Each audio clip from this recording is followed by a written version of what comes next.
Bueno, buenas noches, buenas tardes. Para ser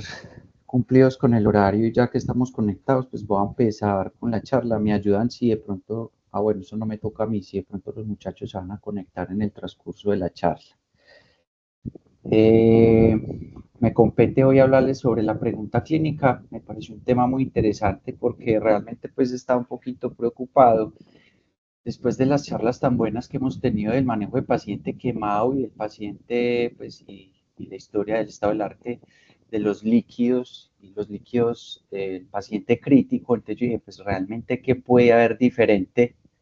cuando nos afrontamos a este tipo de pacientes o a este tipo de preguntas? ¿Cuáles son los cambios en el manejo de un paciente que sufre una quemadura eléctrica?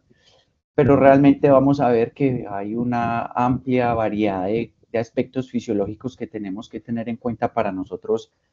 abordar el manejo de estos pacientes de la mejor forma. Entonces, quise empezar con esta imagen porque algo que vamos a ver durante la charla es que el cuerpo humano, nosotros sabemos, es un buen conductor, tiene agua y ya por eso pues vamos a entender la relación que va a tener con la electricidad. Pero recordemos que la electricidad sucede cuando un electrón de energía positiva, en este caso, pues el concepto más claro es un protón, va por un medio conductor y cómo ese desplazamiento de un punto A un punto B va a generar una reacción o un desprendimiento de temperatura. ¿Y eso por qué es importante? Porque cuando nosotros hablamos de electricidad, tenemos que hablar de una imagen parecida a esta. Esto no solo es algo que puede generar una sensación de dolor, sino que esto es temperatura que puede ser de diferentes grados, ¿sí? De grados centígrados, y eso pues en el cuerpo ya sabemos que se va a traducir. Entonces ya acá tenemos un concepto de que no solo va a ser una lesión térmica, sino también una lesión eléctrica. Y por eso este tema es tan importante. Revisando la literatura, uno se pone a averiguar y a escarbar un poquito y se da cuenta que desde la parte médica estas dos fechas fueron importantes tanto para Europa, tanto para Estados Unidos, porque fueron como los dos primeros reportes o escenarios de accidentes asociados a alto voltaje. Un carpintero, un trabajador que estaba extendiendo como un tendido eléctrico, uno falleció, que fue el carpintero, que murió en su hogar, y ahora vamos a ver por qué, y el otro que fue como en un ámbito más laboral. Sin embargo, cuando uno revisa esa parte de qué tan antiguo puede ser una quemadura eléctrica, pues realmente nosotros sabemos que desde que existe el planeta Tierra van a existir las descargas eléctricas, lo que son los relámpagos, los truenos, las tormentas, el cambio climático, y el cuerpo humano, pues en la medida de que estuvo expuesto a todos estos escenarios, sufriría una lesión por ello, o una lesión conjunta, tanto por impacto de rayo como por quemaduras térmicas. Entonces uno mira acá y este cuadro me llamó mucho la atención porque como vamos a cerrar la charla, vamos a ver que tiene mucha relevancia. En esa época, pues miren que los egipcios usaban chicle, leche para, incluso leche materna para tratar quemaduras, que los chinos abundaba, en donde abundaba el té, pues usaban lo propio, extractos de té para manejo de quemaduras, y así sucesivamente según las diferentes poblaciones, hasta que ya pues empezamos a ver cómo personas asociadas al cuidado de la salud o científicos empezaban a usar apósitos, ácido bórico, inyecciones de agua salada, etcétera, hasta llegar pues a lo que es la actualidad. Este es un estudio que me gustó mucho, pues realmente no sé cómo llegué a él, pero fue muy interesante porque miren que tiene una parte militar muy importante y las fechas donde se publicaron en compañía de la Universidad de Texas fueron porque cogió mucha población expuesta a todo tipo de quemaduras durante la Segunda Guerra Mundial y fue mucho de medicina militar, incluyendo no solo personas que sufrían quemaduras o lesiones por explosión, lesiones por arma de fuego, sino también quemaduras en el contexto de la radiación, en el contexto de las bombas nucleares y en el contexto de esos campos o en esas esas rejas que tenían altos voltajes para evitar que los presos militares escaparan, o lo que usaban durante los combates y los soldados quedaban expuestos a altos voltajes en ese alambre electrificado. Entonces uno revisa y empieza a ver que ellos desde ese entonces ya usaban expansores de volumen como el peristonene, ¿sí?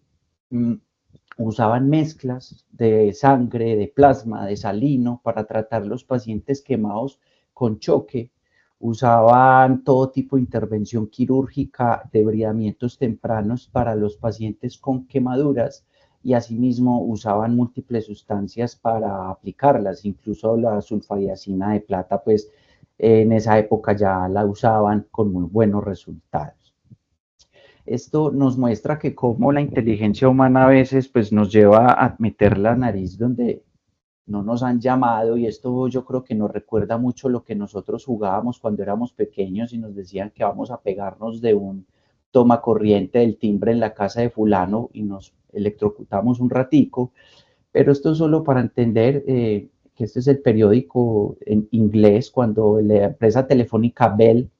empezó a extender su red de cableado eléctrico para fomentar pues la comunicación por teléfono, y vemos cómo los principales accionistas y fundadores de la empresa pues experimentaban que la electricidad existía y se podía conducir de un lado a otro, y pues nada extraordinario que una persona de estas ya entrada en edad pudiera sufrir algún tipo de inconveniente debido pues a ese tipo de descargas. Este texto me pareció muy importante porque cuando hablemos de quemaduras eléctricas tenemos que hablar sí o sí de lo que sucede con los golpes por los rayos. El doctor Stephen Craig, que en 1986 ya daba clases como profesor de medicina interna en una universidad de Estados Unidos, le dio por estudiar qué pasaba en su población cuando golpeaban los rayos la gente. Y se dio cuenta que era una alta cantidad de personas las que en un año podían morir por golpes de rayos, pero que en un porcentaje nada despreciable podían sobrevivir pese a las secuelas con las que quedaba. En su estudio también se dio cuenta que las descargas eléctricas y golpes por rayos, debido a ese comportamiento o ascendente o desde un eje axial hacia la Tierra, y ese paso rápido de altas cantidades de energía por el cuerpo, producían lesiones principalmente en vísceras huecas y estallido timpánico. Entonces lo que era vejiga, intestinos, estómago, el tímpano podrían sufrir lesiones que caracterizaban pues ese escenario clínico. Describió varias lesiones en la piel, no siempre van a ser quemaduras severas, pueden haber quemaduras que recuerdan como a una quemadura de tercer grado, pero puntiforme, pueden haber flictenas, pueden haber flush o flash, como él las describía, que eso lo vamos a ver más adelante. O sea, hay varios tipos de lesiones, pero lo más importante es que él se dio cuenta que cuando un grupo de personas los golpeaba un rayo, los rescatistas se tenían que salir del axioma de ayudar a los que estaban vivos, porque por los muertos ya no había nada que hacer. Entonces esto nos habla ya de un primer punto muy clave en el manejo de estos pacientes, y es que es un escenario especial en el contexto de reanimación. Estos pacientes, la mayoría sean niños, personas de edad media, no sufren de coronariopatía o puede que no tengan una enfermedad cardíaca de base, como en el contexto de la CLS que nos han enseñado. Usar el DEA desfibrilar, en este caso el RCP, puede traer un resultado mucho más exitoso que lo que es en el contexto de una enfermedad coronaria. Entonces, ¿qué nos dice la ESFI, que es como la Asociación Internacional de Seguridad Segura, o los que estudian este escenario a nivel de referente estadounidense? Que sí, con el paso de los años se ha disminuido los escenarios no fatales en el contexto de lesiones eléctricas, pero que lastimosamente los escenarios que son fatales siguen siendo muchos en comparación con el volumen desde hace 20 años. A pesar de que se mejoren procesos, se eduque los trabajadores, se mejoren las herramientas de trabajo, la gente va a estar expuesta a altas energías o altas tensiones, y por consiguiente una mortalidad que sigue siendo muy alta. Este es un estudio local, un poco antiguo, pero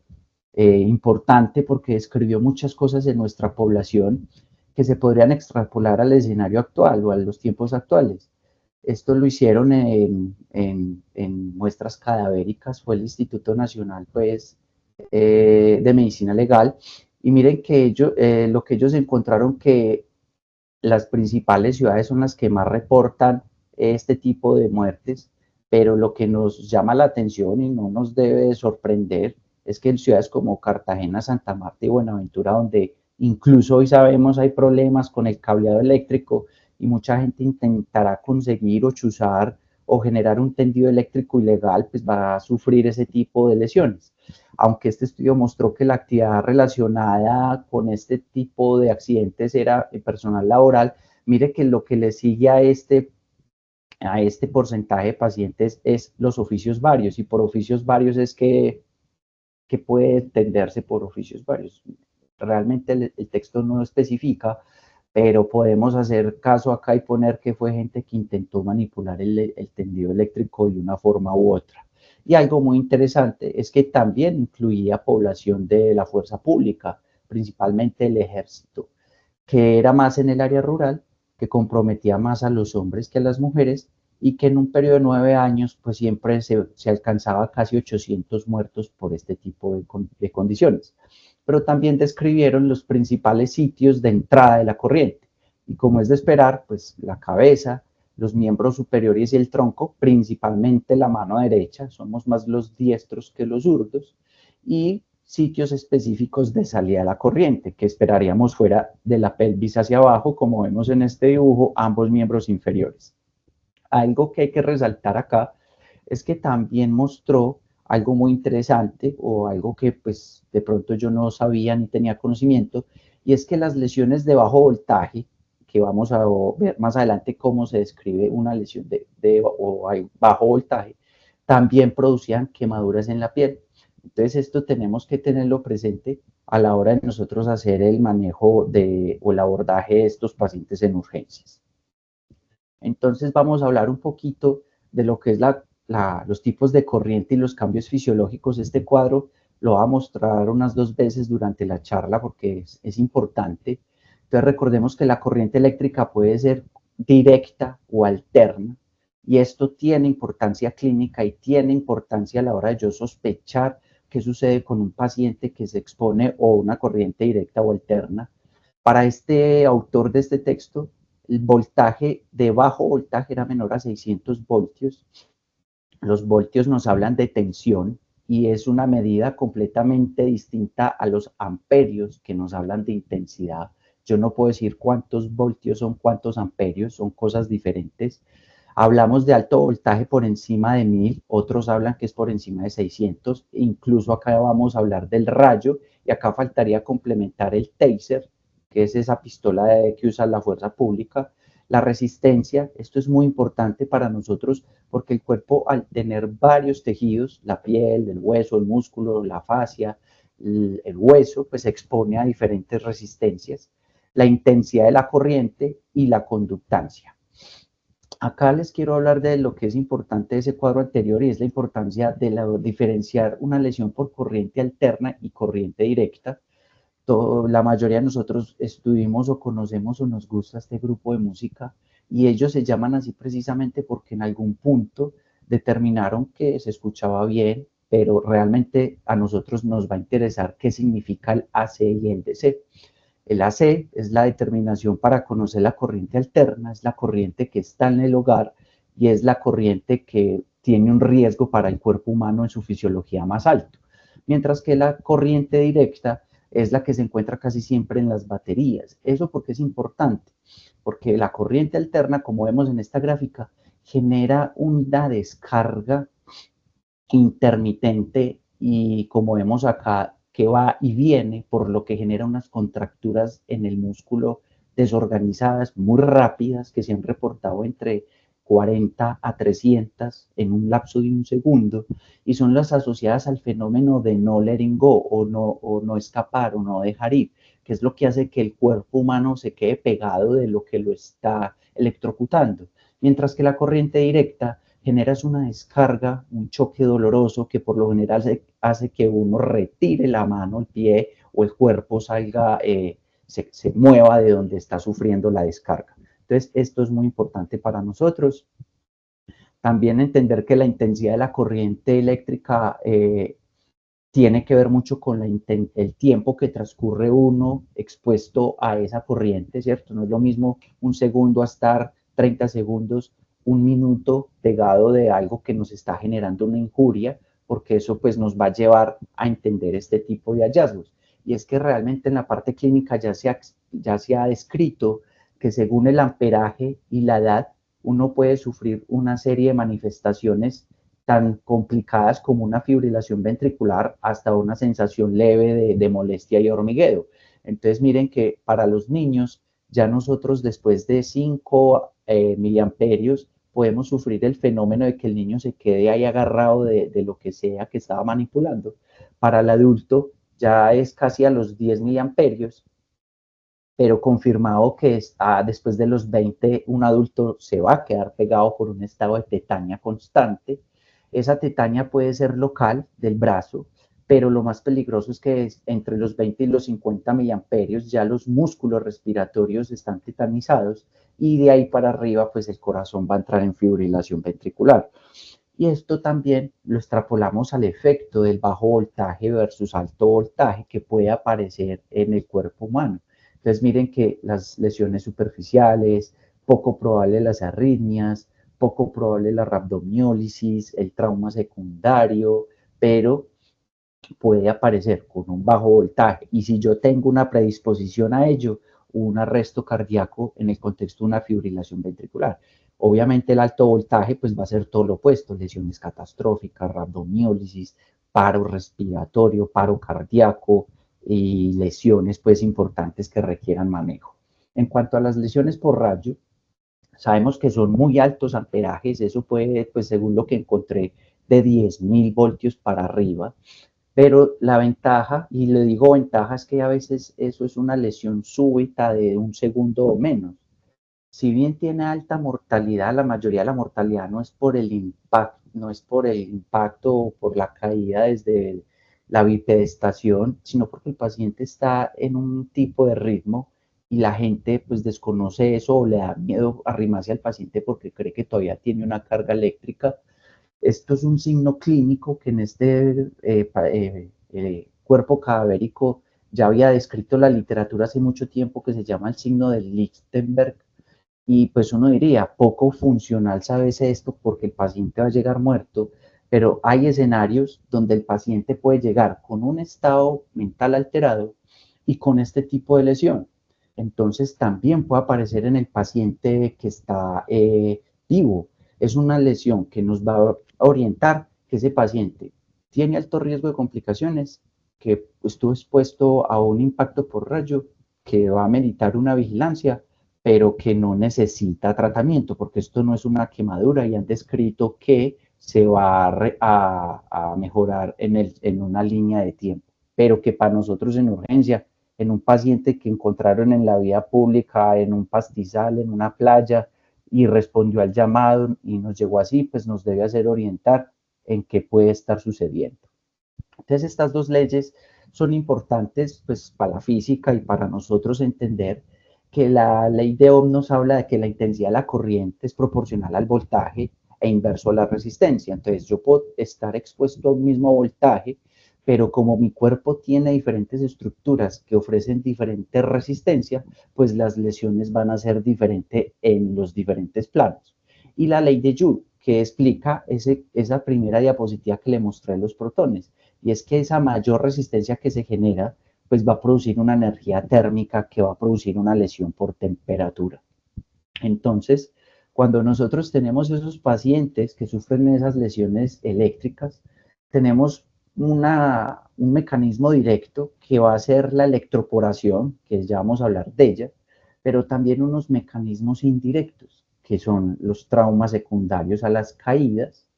la conversión a temperatura, que eso nos produce calor y nos va a producir una lesión, y las propias quemaduras de la piel.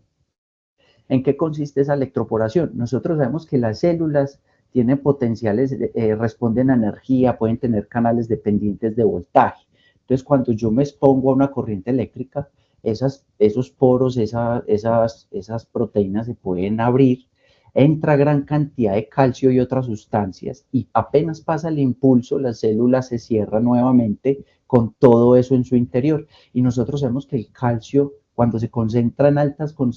altamente dentro de la célula, es una señal de apoptosis celular. Entonces, esto también es la forma de entender y explicar por qué a estos pacientes les va tan mal. Obviamente, hay otras razones y unos mecanismos de tejido, de daño tisular, como el daño tisular directo, la transformación de energía eléctrica en térmica, que no es nada diferente a lo que nosotros sabemos de las quemaduras en la piel,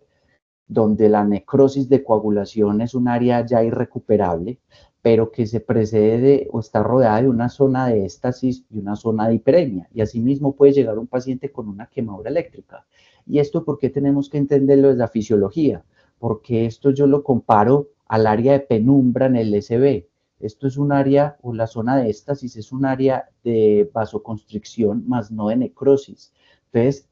la reanimación de estos pacientes quemados térmicos, quemados eléctricos o ambos, va muy de la mano en evitar que esta zona de éstasis se vuelva necrosis de coagulación. Entonces ahí nosotros estamos recuperando tejido, evitando complicaciones y todo lo que tiene un paciente, pues como vamos a ver más adelante en unas imágenes, secuelas después de un manejo o una exposición a estas lesiones, a este tipo de injuria. Entonces, la lesión mecánica también puede ser causada por esas caídas, el trauma secundario, una caída de una escalera, de un patio, una terraza, etcétera, y la electroporación que ya nombramos. Los tipos de lesión, pues realmente esto no ha cambiado en el tiempo. La lesión puede ser directa, asociada, como ya dijimos, al daño térmico, pero eso también va a depender de la duración, la frecuencia, la resistencia del tejido y la magnitud de la corriente a la que se expuso el cuerpo. La persona hace parte del circuito eléctrico, o sea, hay un punto de entrada y hay un punto de salida. Esto fue un paciente que alguno de nosotros y algunos compañeros incluso lo tuvieron que atender en urgencias, que fue una persona que estaba trabajando con todo su equipo de seguridad y quedó expuesto a un cable de alta tensión.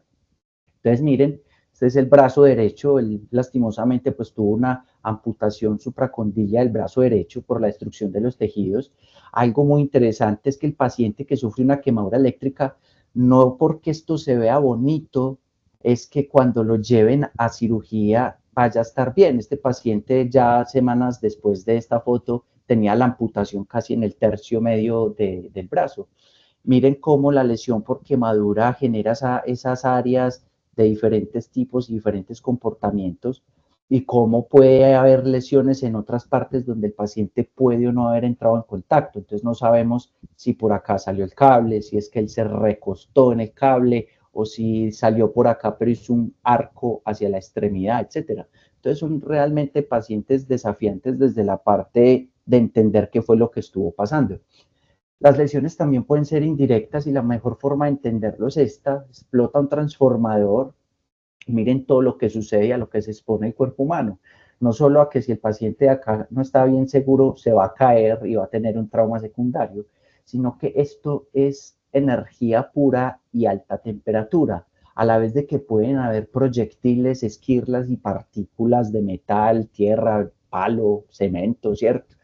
Pero lo importante es entender y empezar a entender que estos pacientes no necesariamente por llegar así es que tengan nada interesante y sea que los vamos a descargar rápido para la casa. Entonces, este tipo de quemaduras en un ambiente de estos, primero nos tiene que hacer pensar que el paciente estuvo expuesto a muy alto voltaje y que tenemos que vigilarlo mínimo 24 a 48 horas, porque vamos a ver unos reportes de casos, uno muy puntual, en donde el paciente llega bien, se siente bien, pero en el paso del tiempo empieza a hacer unas manifestaciones. Entonces, la severidad o la no severidad de las lesiones superficiales no nos pueden relacionar a que nosotros consideremos que internamente no hay lesiones de importancia.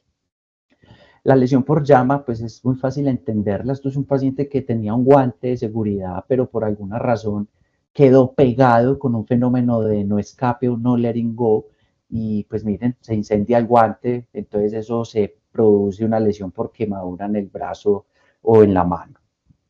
Y los fenómenos electrotérmicos o los saltos eléctricos que suceden principalmente entre dos superficies y no están en contacto. Por ejemplo, pues este paciente que también falleció lo describen que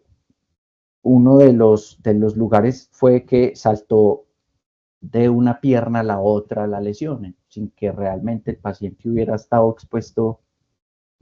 directamente a la corriente eléctrica, bajó por una de las dos piernas y en su trayecto salió por la piel y se metió nuevamente a la otra pierna para generar estas lesiones. Entonces, fisiológicamente hablando, ¿qué esperamos que suceda? Y empecemos en un orden cefalocaudal, como me gusta, y es que estos pacientes pueden llegar con cualquier tipo de alteración del nivel de conciencia. Pueden llegar con coma, pueden llegar con un estado de convulsión, pueden llegar con clínica de trauma craneoencefálico, pueden llegar con clínica de un evento cerebral isquémico. Y esto va muy de la mano porque dependiendo de lo que el cuerpo haya decidido responder o la forma como haya querido responder a esa injuria, va a realizar un edema vasogénico casi siempre irreversible o muy difícilmente en el tiempo que resuelva rápido, que se puede manifestar como esto. Y también pueden llegar con manifestaciones periféricas como neuropatías, debilidad, parestesias, pérdida de fuerza. Lo que ya habíamos descrito y de lo que ya habíamos hablado, perforaciones timpánicas, el ojo puede haber ifema, puede haber sangrado petequial y es una de las causas de cataratas de desarrollo posterior a la descarga eléctrica, incluso hasta 3 años después del evento. A nivel cardíaco, obviamente va a haber cambios. El paciente puede tener una lesión directa, o sea, se infarta, pero también puede hacer una lesión indirecta, generar arritmias, generar áreas de vasoplejía, puede generar una contusión, que ya sabemos que incluso es por bajo voltaje. Puede haber paro respiratorio, pero también puede haber hemotoras, neumotoras, trauma de la vía aérea superior. Puede haber daño renal, obviamente, secundario a la caída, secundario a la isquemia de la corteza que genera la hipovolemia de un quemado de una importancia de gran volumen de superficie corporal quemada o que tengan una herida con pérdida grande de volumen, ¿cierto? Y si a eso le sumamos que los vasos sufren también daños, principalmente los capilares, entre más pequeños, más difícil que disipen la temperatura, es poco probable que haya lesión de grandes vasos y ya esto serían condiciones que nos pueden hablar de incompatibilidad con la vida, entre otras cosas, pero imagínense en una mano los capilares inflamados, dañados, extravasando líquido intravascular y fuera de eso, edema de los tejidos pericapilares o extravasculares, fuera de eso, todo el proceso inflamatorio. Un paciente hipoperfundido pues termina siendo un síndrome compartimental, una necrosis y una amputación de la extremidad, que es como lo más común en este tipo de escenarios. Y el daño muscular, paciente que sufre contracturas, un paciente que sufre una descarga eléctrica en todo su cuerpo, libera muchas proteínas, muchas sustancias de apoptosis celular que se le suman y van a ser críticas a la hora de nosotros enfocar el paciente con el daño renal que se genera pues por esa pigmenturia. Entonces, nada, estos pacientes tienen ese contexto tan complejo porque no solo se trata de sobrevivir a ese choque eléctrico y a esa descarga adrenérgica que produce un choque eléctrico, sino a las complicaciones que vienen después, a las amputaciones, a la falla renal principalmente, que es lo que más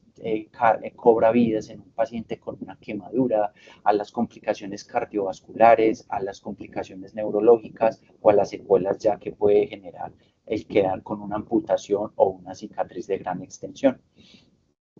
Este es un estudio que me gustó pues realmente porque fue más reciente. Obviamente los chinos pues tienen mucha población para hacer seguimiento por largos periodos de tiempo, pero lo que ellos hicieron acá de manera retrospectiva fue analizar 376 casos y evaluar las lesiones que les llegaban a los centros de quemados en diferentes ciudades y se dieron cuenta que realmente las lesiones por bajo voltaje tenían también unas características importantes, y es que esos pacientes también podrían llegar en coma,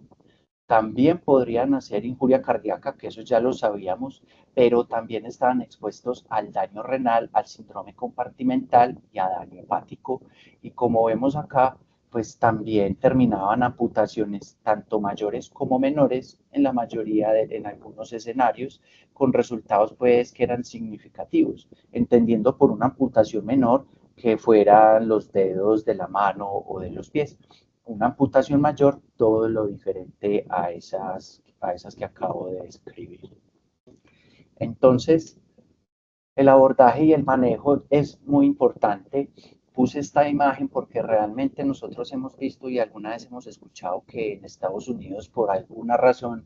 de tantas descargas que hace la policía a varias personas en un día, pues algunos podrán morir. Y uno dice, pero es gente muy grande, que puede tener mucha resistencia. Y es que estas pistolas están diseñadas para generar descargas tan grandes como 50.000 voltios, pero lo que ellos dicen es que cuando las pinzas penetran a la piel, es una descarga que ya se ha disminuido en su intensidad, que llega casi a los 1200, 2000 voltios, pues eso sigue siendo mucho. Y vuelvo a ser enfático, si uno tiene una condición previa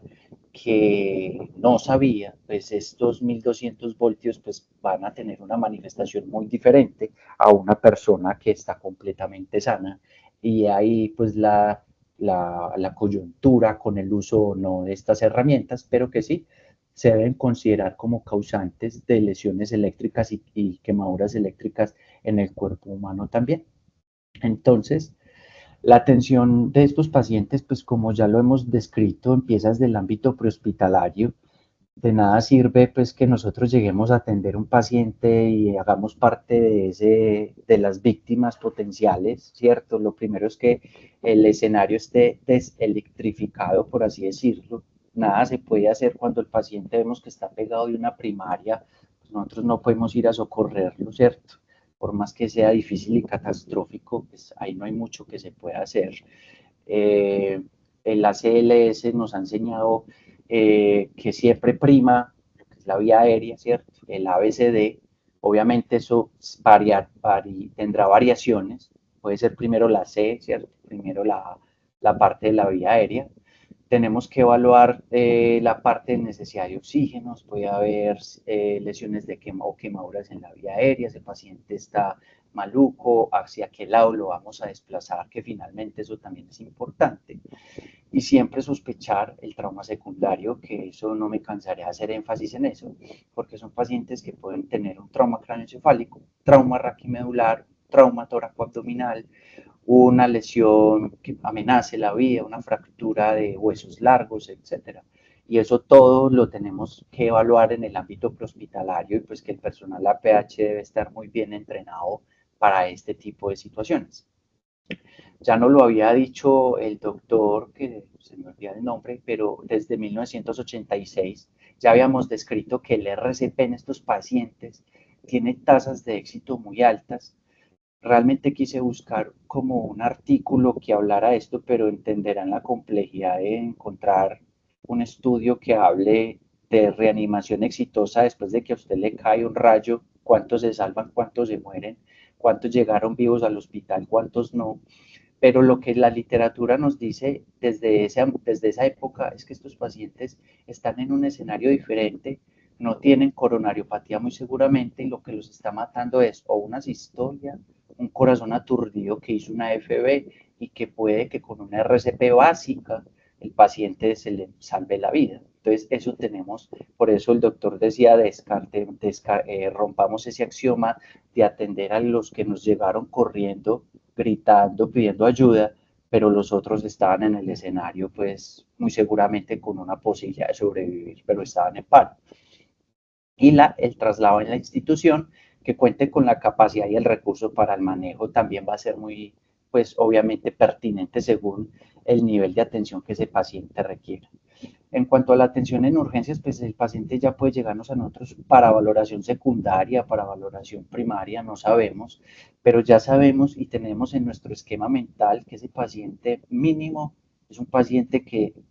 crítico le queda pequeño. Usar la palabra crítico para ellos es muy pequeño porque está una quemadura grave, es un paciente politraumatizado, no sabemos qué complicaciones pueda tener, no sabemos qué ha sucedido, ¿cierto? Entonces tenemos que abordarlo de la mejor manera. Corregir las lesiones amenazantes para la vida será lo primero, y en la medida que vamos haciendo las valoraciones secundarias o terciarias, ir corrigiendo lo que el paciente nos vaya solicitando. El ABC no es, pues, no es para nosotros la piedra filosofal, la piedra angular de tratamiento para eso, perdona y por la cuña de Harry Potter. Tenemos que manejar el dolor y esto se vuelve supremamente importante. Nosotros tenemos las herramientas y la capacidad para ser los primeros en empezar a disminuir las complicaciones en estos pacientes, el buen manejo del dolor, y aprovechemos que le vamos a quitar el dolor y aprovechemos para hacerle desbridamiento de tejidos, dejar esas heridas lo más limpias posibles. Eso va a mejorar el lecho quirúrgico para que después el paciente tenga un tiempo de injuria, cirugía más corto. Obviamente la oxigenación y la reanimación hídrica, ya eso lo hemos hablado, qué líquido usar, pues sabemos que el lactato para el quemado va a ser mejor, el Ringer, pero el sodio no se queda atrás y es lo que necesitamos. Ya sabemos que no es inundar al paciente de líquidos, es guiarlo por metas, es ver la diuresis, y eso vamos a hablar más adelante. Entonces, acá hay una disyuntiva importante. Volvemos a aclarar, el paciente yo no sé qué tipo de superficie corporal quemada tiene con una electrocución, pero a veces sí se puede ver y ese puede ser el punto de partida para yo calcularle los líquidos, pero realmente lo que nosotros vamos a hacer a la cabecera del paciente, porque no se nos olvide, puede haber lesión de cardíaca, contusión. Entonces yo no sé si el paciente hacerle medidas invasivas en ese momento sea lo más correcto, pero ¿qué nos dice la literatura? Vea, usted lo oxigena, lo intuba si es necesario, le pone sus líquidos, lo está haciendo el desbridamiento porque ya lo tiene estable, obviamente, eso no va a ser lo primero. Empieza a reanimarlo por metas y a evaluar el gasto urinario entre 1 y 1.5 cc kilos por hora. Usted normalmente ajustaría eso con la fórmula de Parkinson, ¿sí? 4 mililitros por superficie corporal quemada y peso, lo fracciona, lo primero para 8 horas, el resto para 16 horas, pero usted en un paciente quemado no puede hacer eso. O sea, usted a veces puede que no vea ni cuánta superficie corporal está quemada y el paciente está pidiendo líquido, ha hecho daño renal, está con sospecha de una pigmenturia. Entonces, lo que recomiendan es empezar en esas 24 horas, no 4 cc por kilo, sino 7 cc por kilo. La mitad para infundirse en las primeras 8 horas posteriores a la quemadura. Y el resto usted lo va a ir titulando. ¿Y qué es lo que va a buscar usted principalmente? Como la literatura nos ha mostrado que estos pacientes se mueren casi siempre también, o les aumenta mucho su mortalidad, daño renal, pues que el paciente esté orinando así, amarillito, bonito, ¿sí? Entonces, ausencia de pigmenturia urinaria nos debe a nosotros generar como parte de tranquilidad, ¿cierto? De que ese riñón está respondiendo a las medidas que nosotros le estamos haciendo.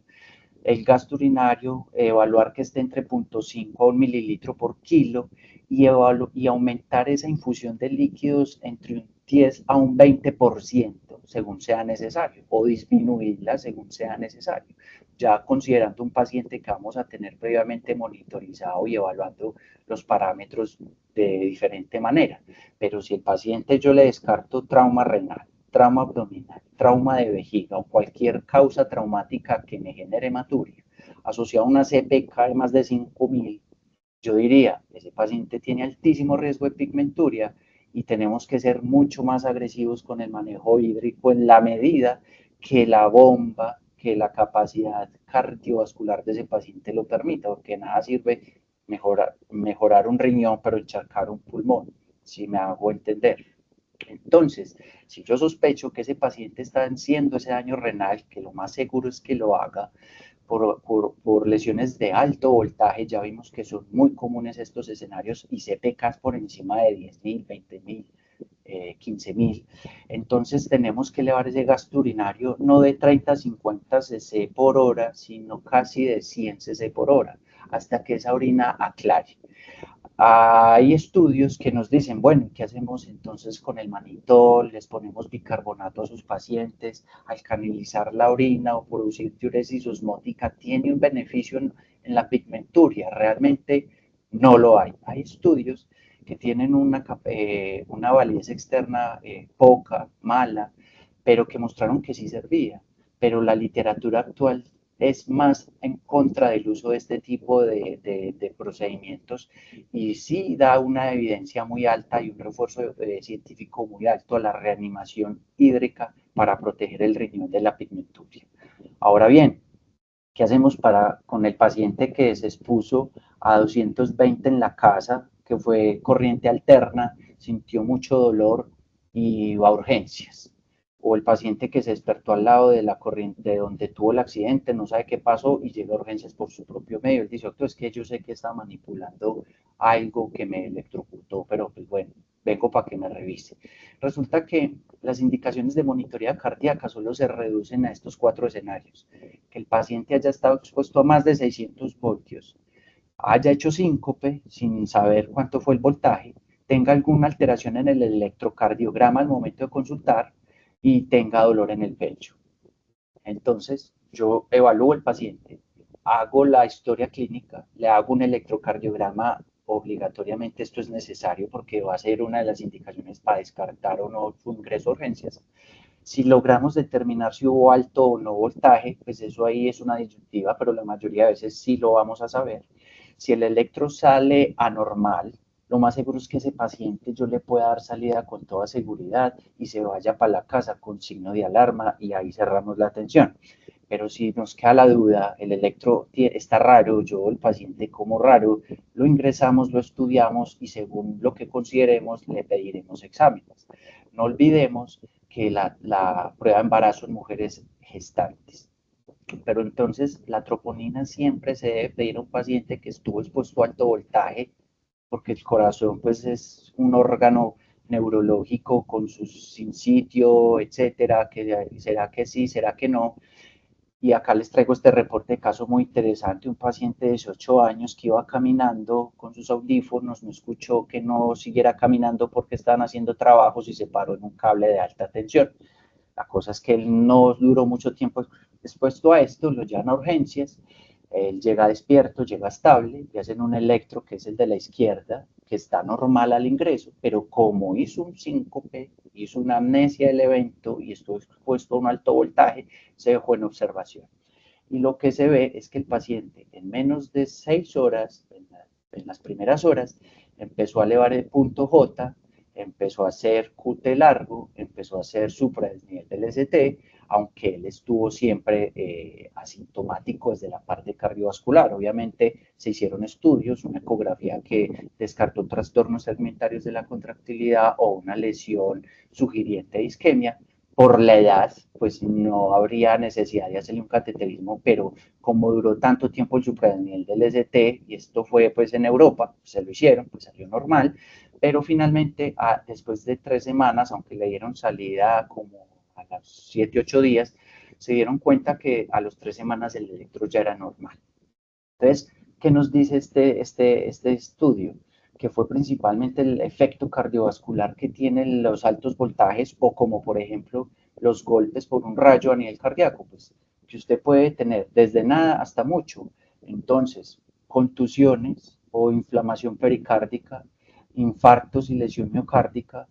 falla ventricular porque queda un miocardio aturdido, pueden haber arritmias de cualquier tipo, principalmente pues fibrilación ventricular o disección aórtica, que toda esa descarga catecolaminérgica también se puede generar una injuria miocárdica, que pueden haber vasoespasmos. Entonces la troponina no va a ser la mandatoria en estos escenarios, que el paciente hizo un dolor torácico en la observación, se puso maluco, disconfort, se ve mal, pues ahí ya lo individualizaremos en cada caso, en cada escenario y tomaremos conductas. La imagen diagnóstica y los paraclínicos irán dirigidas según la historia clínica y el examen físico. No se nos olvide que las luxaciones de hombro, las posteriores principalmente, se asocian a convulsiones o descargas eléctricas. Entonces, un paciente que no sabe qué pasó, que llega con sus brazos o un brazo, un hombro caído, que no le puede tocar, y la radiografía nos parece como normal, pero el señor no es capaz de elevar el hombro ni hacer aducción, es difícil de ver, pero se puede ver en algunos casos, tiene una luxación de posterior de hombro y eso se asocia a que ese paciente estuvo expuesto a una lesión por alto voltaje. Aparte de que lo tiene que ir a ortopedia, muy seguramente va a quedar en vigilancia unos días en urgencias. El FAS, no se nos olvide, eso es una herramienta que nos va a ayudar a descartar lesiones potencialmente mortales en un escenario de trauma y esto no queda pues a un lado.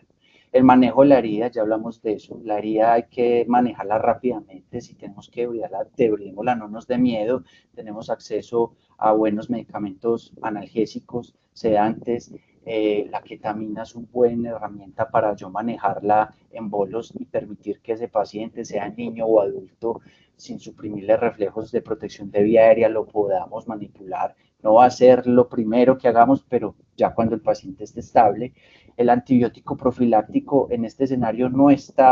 mandatorio,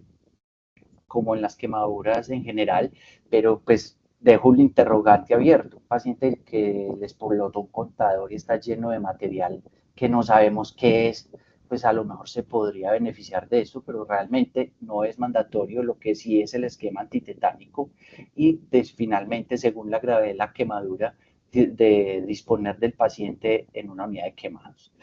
Ya para terminar, pues quería recordar esta frase que alguna vez se la escuchó un profe de nosotros y me llamó mucho la atención, y es que la medicina es una ciencia de ires y venires, y así como en las primeras diapositivas veamos cómo antes usaban la leche de cabra materna, la miel, el té para tratar una quemadura, pues quería sacar un espacio porque me pareció muy novedoso y algo de lo que se está haciendo mucho, que es la tilapia o los injertos de piel de tilapia para tratar las quemaduras. No es que cojamos la piel del río, pues la tilapia del río, la cojamos, le quitemos la piel y ya eso tiene un proceso de preparación, limpieza y radioesterilización que nos da un tejido muy bonito, ¿sí? Que parece como una especie de armadura que se pone sobre las superficies quemadas, no tiene contraindicaciones, no hay reportes aparentes de reacción alérgica, es un tejido rico en colágeno tipo 3 y 2 que hace que el tejido al parecer tuviera una reacción muy buena disminuyendo los tiempos de recuperación. No huele feo, no aumenta la regeneración celular, disminuye el riesgo de infección y minimiza el olor. Quise averiguar sobre esto y realmente hay estudios, pues la mayoría de estudios en países del primer mundo son en animales, en ratones, otros del tercer mundo sí lo hicieron en pacientes como eso que vemos, esas imágenes que vemos arriba, y ellos vieron que de manera muy novedosa la piel de la tilapia, pues al no tener un banco de piel para cubrir la demanda o simplemente no hay donantes, tenía unas características muy importantes. La conclusión de este estudio que se realizó en Estados Unidos en animales mostró que más que acortar el tiempo de recuperación, es que pues el tiempo de cicatrización es que generaba un acortamiento entre la lesión y el tiempo de manejo quirúrgico, o sea, preparaba ese tejido de una manera exitosa, disminuyendo el riesgo de exudados y mejorando la vascularización del tejido para que después el cirujano haga lo pertinente. Entonces, esto fue una necesidad de atender pacientes en algún momento donde se quiso hacer algo diferente y no esperar los injertos y vemos que es algo pues muy novedoso y nuevo que puede servir. Para concluir, entonces recordemos que la quemadura eléctrica es una quemadura de alta superficie corporal quemada hasta que se muestre lo contrario, con un riesgo asociado de trastornos cardíacos y neurológicos, más un politrauma hasta que se demuestre lo contrario. Que no todo paciente expuesto a una corriente eléctrica se deberá vigilar en urgencias por más de unas horas o incluso podría ser rápidamente dado de alta, que los cambios en el electro no son agudos y no porque el paciente ingrese con un electro normal significa que en las próximas horas no vaya a aparecer una alteración, más aún si se expuso a un alto voltaje, y no olvidar la asociación del paciente quemado y la pigmenturia, que eso es un desarrollo casi que paralelo, y la necesidad de la reanimación hídrica guiada por gasto urinario para evitar ese tipo de complicaciones. Era lo que quería compartir con ustedes. Muchas gracias.